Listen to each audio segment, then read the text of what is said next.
पुण्यात्मा एक अंधा था और बड़ा भक्त था।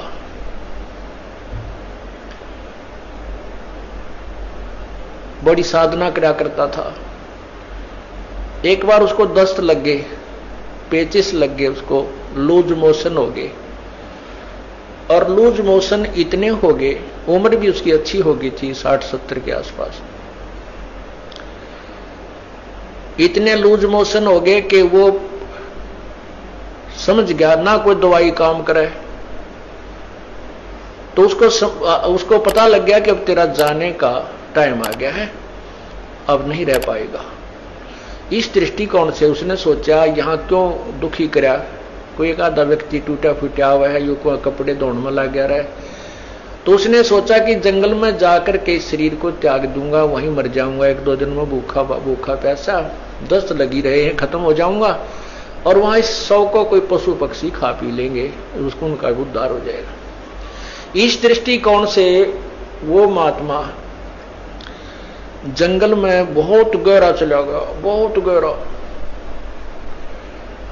और मेन रास्ते से भी हटकर जानबूझकर ऐसे सर्प तरफ निकल गया, नो लाठी के लालू का कुत्ती जंगल के बीच में, वहां कहीं आसपास कुछ भी को ना, वहां जाकर बैठ गया। अब वो बैठा था, थोड़ी सी देर हुई थी, इतने में एक बालक आया 5-7 साल का, वर्ष का। उसने कोई आधा घंटा होया होगा बैठे ने। वो कहने लगा, बाबा आपको लगता है आप बीमार हो? कहां भाई बीमार हूं बेटा।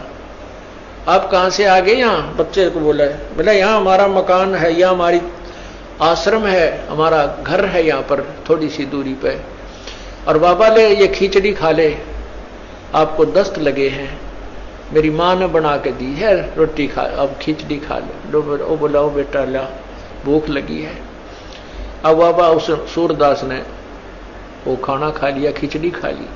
वो खिचड़ी खाते ना दस्त रहे और पेट भी भर गया। तो उसने शुक्र मनाया, परमात्मा बड़ी दया करी आपने, हे परमात्मा आप यहां भी साथ है। देख कितना छोटा आदमी को यहीं पर आपके बच्चों ने मेरी सेवा कर दी। ये सोच के अग भाई चल, भगवान की है रजा है, और जीवन देंगे तो इसका भजन करेंगे, ठाओगे तो चल इसके लोक में जाओगे, हमारे दोनों हाथों में लड्डू हैं। तो इतने में कुछ देर में वहां उस लीला परमात्मा की ये भेड़ बकरियां वाले आ गए, और उनकी एक भेड़ बकरी की तरह लगी। उसने ढूंढते ढूंढते उस घोर जंगल में पहुंच गए। वो बाबा जी लौट रहा वहां पर। वो कहने लगे, महात्मा तू यहां कैसे आ गया? वो बोला, भाई आ गया, मैं ऐसे ऐसे बीमार था, और यहाँ एक भगवान आत्मा का घर है, उसने बिरहनी की ऐसी दया करी, कोई खिचड़ी सी बना के दी, मैं ठीक हो गया, मेरे दस्त लाग रहे थे। वो गडरिये जो थे वो उसके मुंह का ना देखें, महात्मा उस सूरदास के मुंह की तरफ, कि क्या कह रहे हो, यहाँ कौन है, किसका घर है। और उसके पास क्या था, वो जो प्लेट लाया था, थाली जिसमें खिचड़ी लाया था डाल के, जब उस महात्मा ने वह खिचड़ी खा ली, वो आवाज लगा रहा था, बेटा अपनी यह थाली ले जा, बेटा थाली ले जा। उधर से वो गडरिया आगे, जो वो रट लगा रहा था, तो गडरिये बोले, बाबा किसको आवाज लगा रहा तू? बोला, भाई यहाँ कोई एक घर है, और उन्होंने ये खिचड़ी बना के भेजी थी, बेटा उनकी थाली, वो बालक था ना, ले गया होगा थाली, यह थाली को उनको ले जाएंगे अपनी। वो कहने लगे, बाबा जी तू यहाँ कैसे आ गया ऐसे घोर जंगल में? यहाँ ना कोई घर है, यहाँ से 5-7 कोस तक तक कोई गांव भी कोई ना, तू घर की बात करे, यहाँ कोई घर नहीं है, ये थाली कहां से आ गई तेरे पास? ने बोला, भाई मन ने बेरा है कितना आएगी, जब बेटा कोई है ही नहीं और कोई घर नहीं, तो मौन साध गया। अको हे भगवान, हे परमात्मा, आप यहां भी साथ। अब क्या होता है, वो बाबा जी उठकर चल पड़ा। अब भाई चले, जहां ले जाएगा वहीं चलते हैं। अब चलते चलते